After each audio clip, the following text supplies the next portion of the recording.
Thanks a lot. I owe a special gratitude to Dominique, both for inviting me, but also he allowed me to present my Ukraine chapter when it was about 200 pages long, actually 150. And it took enormous bravery, for which I am grateful. So basically, my book, which comes out in December, the broader puzzle that I'm looking at is trying to explain why, after the Cold War, there emerged a number of cases of pluralism in countries without democratic prerequisites. By which I mean countries that were relatively economically underdeveloped, had weak rules of law, and faced weak external pressure for democracy. Now, among these countries, you had a very large and dramatic increase in these type of cases that became more democratic in the 1990s and 2000s. And specifically, I look at what explains variation in pluralism within the former Soviet Union. Why Ukraine and Moldova ended up, on average, being the most democratic and competitive regimes in the post-Soviet space. You see, they had the largest numbers of turnovers and the best Freedom House score for democracy. So lower is better in Freedom House. And basically, the bottom line is that pluralism in these cases has emerged more out of authoritarian weakness than democratic strength.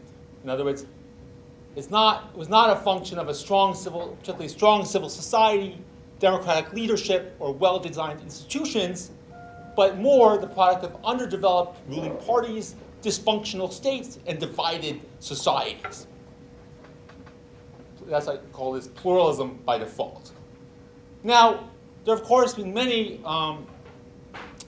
attempts to understand pluralism and theories that explain degrees of democracy or pluralism across case. Probably the most dominant one in the field of post-communist studies is constitutional design. The idea here is that if you have countries with stronger presidential regimes, they're more likely to be authoritarian than ones that have stronger parliaments. Now, it's indeed the case that there's strong correlation between presidentialism and authoritarianism across Eastern Europe. But the problem is that first, as we all know who study the former Soviet Union, rules are often ignored, right? To put it mildly. And indeed, if you look in certain countries, you have dramatically different regimes under the same constitution. Thus, Russia under Yeltsin was much more democratic than Russia under Putin, despite the fact that they were under the same super-presidential constitution. And even more importantly, rules themselves are often the product of concentration of power than the cause of the concentration of power. In other words, in social science language, they're endogenous to authoritarianism. So that's a big problem. Next, my good friend Henry Hale, who many of you have heard of, has this argument that competition is a product of term limits. That when term limits are about to come up, that creates uncertainty and opportunities for opposition to the incumbent to challenge incumbent rule. And he says that this oftentimes leads to turnover. This has actually been a quite influential argument. The problem is, if you look at the post-Soviet cases, almost all of them, 10 of 16, occurred in the first term, long before term limits were to take effect. And indeed, more incumbents, sidestep term limits by either changing the constitution or whatever, than abided by them. 7 sidestepped, 5 abided by them. So it doesn't seem like term limits are a really great explanation for pluralism.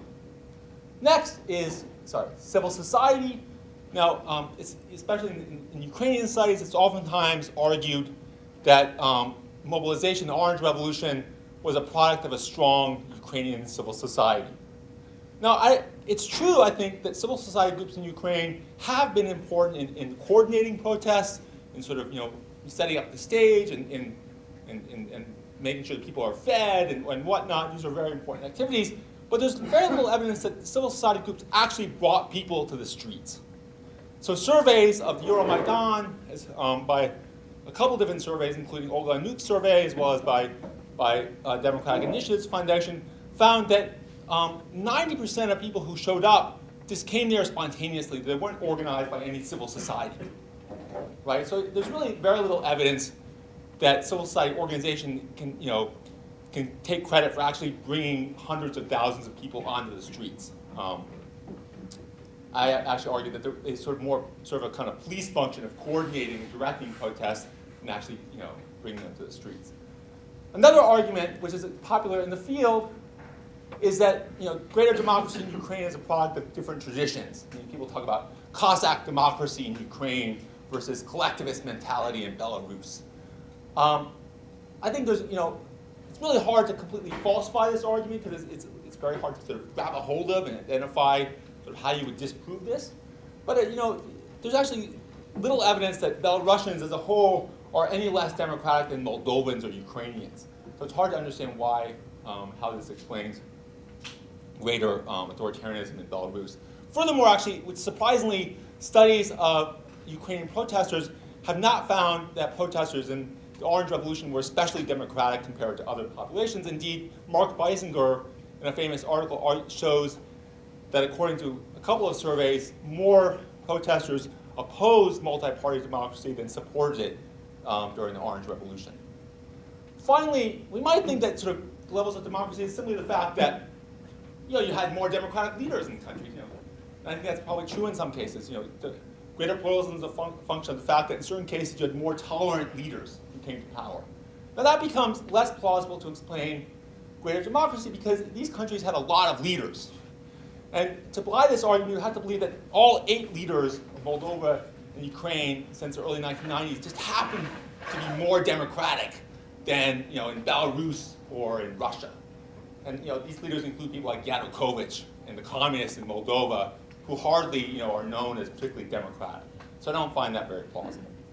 Instead, what I argue is that pluralism was a product of basically authoritarian weaknesses, of weak authoritarian institutions, and that rather than seeing these cases as emerging democracies, they're better understood as weak authoritarian regimes.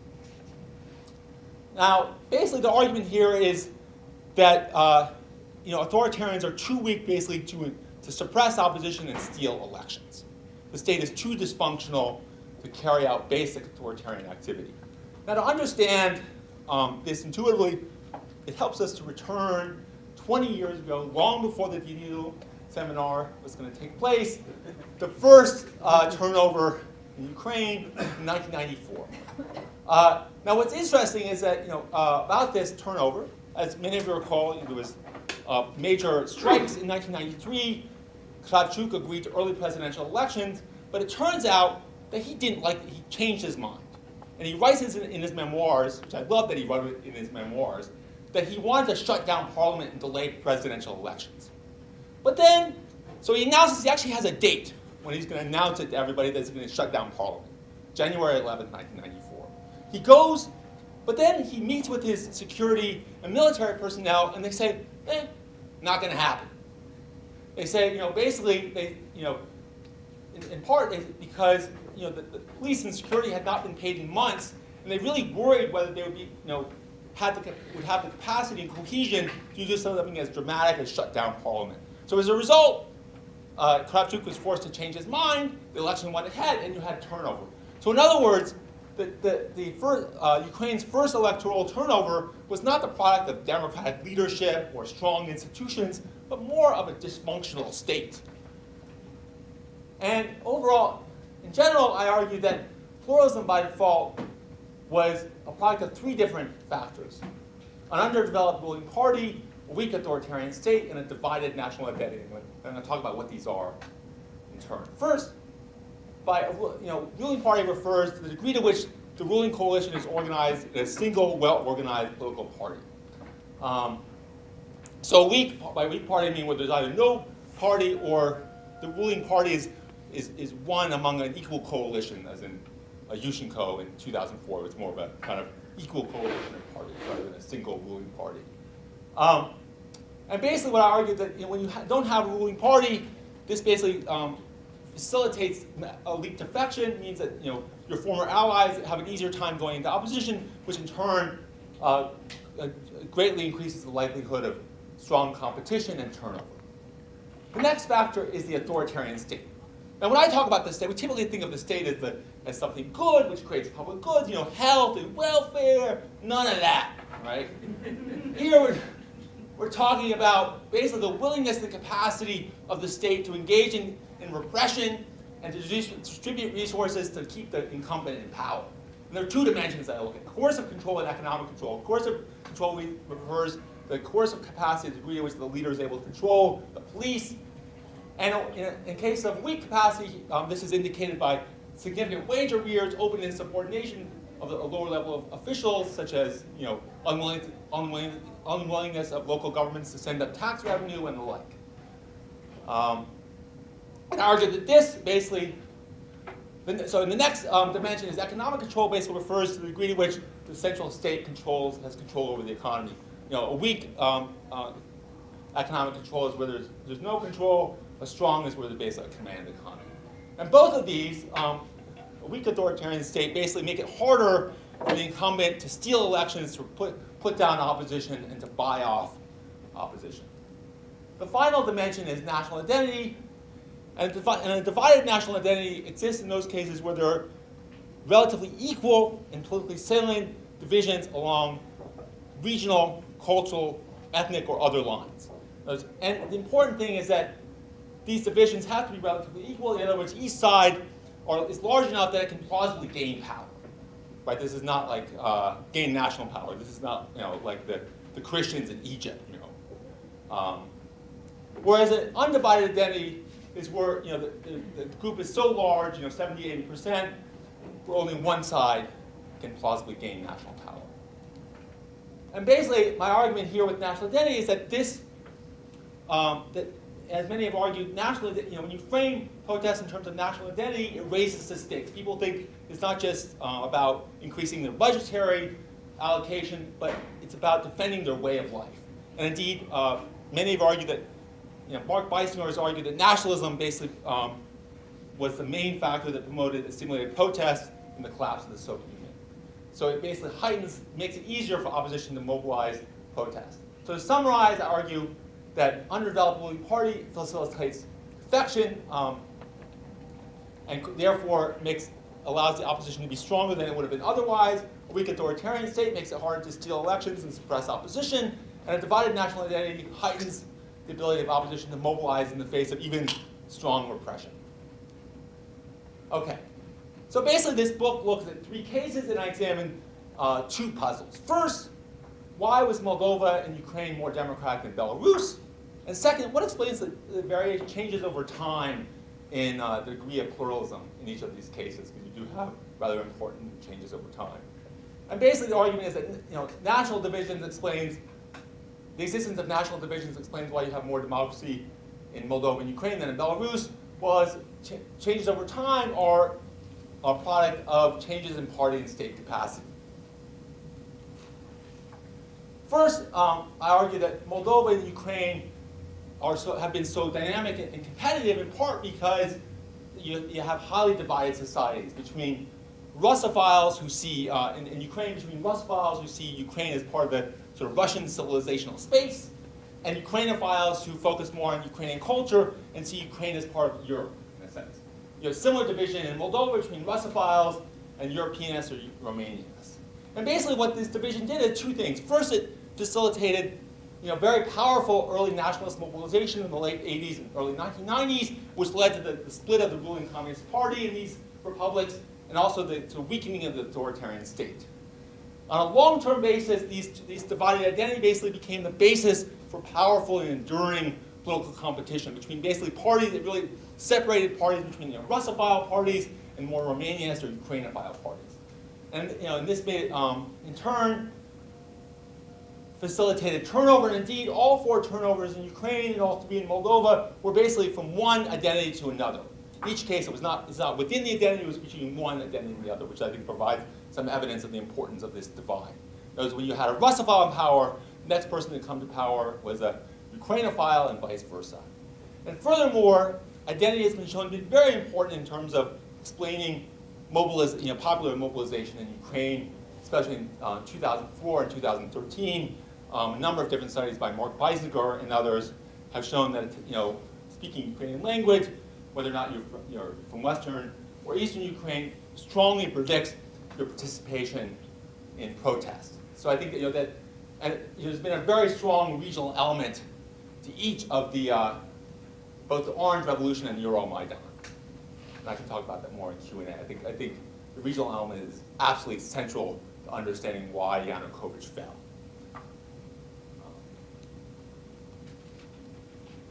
Now, next, I think it's organizational capacity explains variation across time. I'm sorry, so basically a weak identity in Belarus, we had sort of a more unified Russell identity in Belarus helped to explain his greater capacity to centralize power. First of all, in the early 1990s, it meant that the opposition was relatively weakly mobilized. So in 1996, Lukashenko decides to shut down parliament. And the opposition doesn't really put up much of a fight. And I talked to one of the opposition leaders and asked, well, what was going on? Why didn't you, protest more? Okay, I can do it. You don't think I can do it? I can do it. And he said, well, basically, it felt like wasn't clear what the fight was about. It felt like a kind of disagreement within among Lukashenko's allies. It wasn't anything really at stake. Furthermore, Russian identity, a relatively unified Russophile identity made it easier for Lukashenko to attract significant, massive Russian aid in the 1990s and 2000s. Basically, because Belarus was so strongly Russophile, he was able to sort of openly support unification with Russia. This, in turn, made it, was beneficial to Yeltsin, who could be, seen as the sort of collector of Russian lands. And this was something that, leaders in Moldova and Ukraine could never do, right? It was much more politically costly for them to say, okay, now we're joining Russia as part of the same state. It was much more complicated in those cases. And Yanukovych, moved in that direction in 2013, 2014, and we see what happened there. It was massive protests. Now, we also see that my variables help explain variation across time. That was both in Belarus, Moldova, and Ukraine, you see significant variation in competition across time. And basically, my argument is that it's explained by the increase and decrease in party and state power. That in Belarus, what you had in the mid and late 1990s was that Lukashenko came to power, increased control over the state, over the coercive apparatus, over the police. He also reconstituted central state control that had been destroyed basically in the late 80s and early 1990s. The result was that it was very hard for opposition to mount any kind of serious threat to Lukashenko. Moldova and Ukraine, here the primary difference across time is how organized the party was that came to power. And when the incumbent came to power, what kind of party they bring with them. So in cases like Yanukovych, where you bring a highly organized, tightly controlled single party of regions, or there's the same case in Moldova under the communists, you have much lower competition. In other words, they're able to stomp out competition. In other cases, where the leader comes to power, as under Kravchuk, with basically no party, it's much harder for him to prevent massive defections. So as a result, you have incredibly high competition under Kravchuk, as well as under Yushchenko, who came to power as part of this sort of relatively equal coalition of parties. Okay, what about the rest of the Soviet Union? I'm a little less sure about this, but I'm going to pull it off, man. Okay, basically I argue that the same is explain, these variables explain the rest of the Soviet Union. Basically, geography explains, a lot of the levels of competition in the former Soviet Union. Central Asia is a lot more authoritarian than the Western Soviet Union. But within the region, we find that my variables partly account for higher and lower levels of competition. The one exception, and I blame it on Jesse, is Tajikistan, which has incredibly weak state, relatively weak party, but still is highly authoritarian. And in general, we find if we look at across incumbents, I scored incumbent strength across all the 27 incumbents. And I found that among the weaker incumbents, only 3 of 16 of the weaker incumbents endured for more than 2 terms in power. So they were much less durable than the stronger incumbents. So among the incumbents, among the 11 incumbents that had a relatively strong party and state and were less divided, 9 of 11 survived for more than 2 terms or give power to someone within the regime.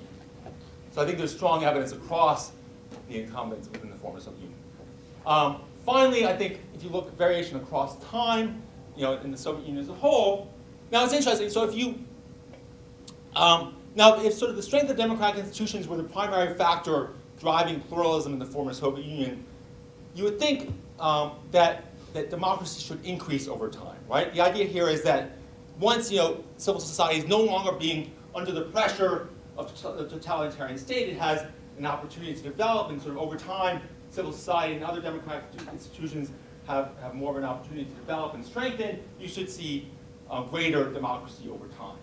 The alternative, if my argument is correct, by contrast, you should see less democracy over time, because over time, after the Soviet collapse, the state strengthens, incumbents build more effective parties, and that's what should determine the outcome. And in fact, we find a decrease in competition over time, overall decrease in levels of authoritarianism. I'm so close, man. Stop bugging me. You're like my mom.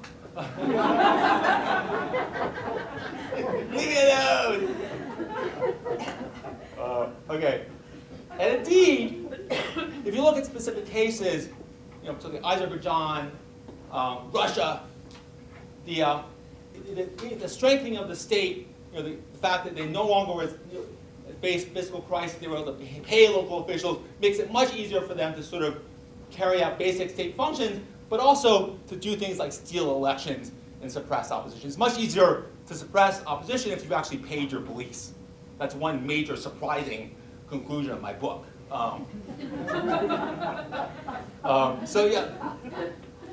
So that's also, I think, an important confirmation. None of this proves the argument. Like, I have such a small enemy. George Josh is like, what's going on?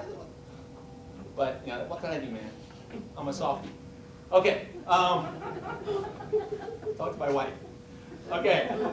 Conclusion. To understand democratization, we need to look at not just whether or not you have a strong civil society, whether or not you have Democrats, but you need to look at basically whether the leader actually has the capacity to impose authoritarian rule in the face of even a weak opposition. Finally, the argument is that all good things don't go together. That basically, what promotes pluralism? Weak parties, weak states. That ain't good for things like economic reform, that ain't good for long-term democratic development. But that's the reality. And that is Ukraine. And on that note, I end it. Thank you.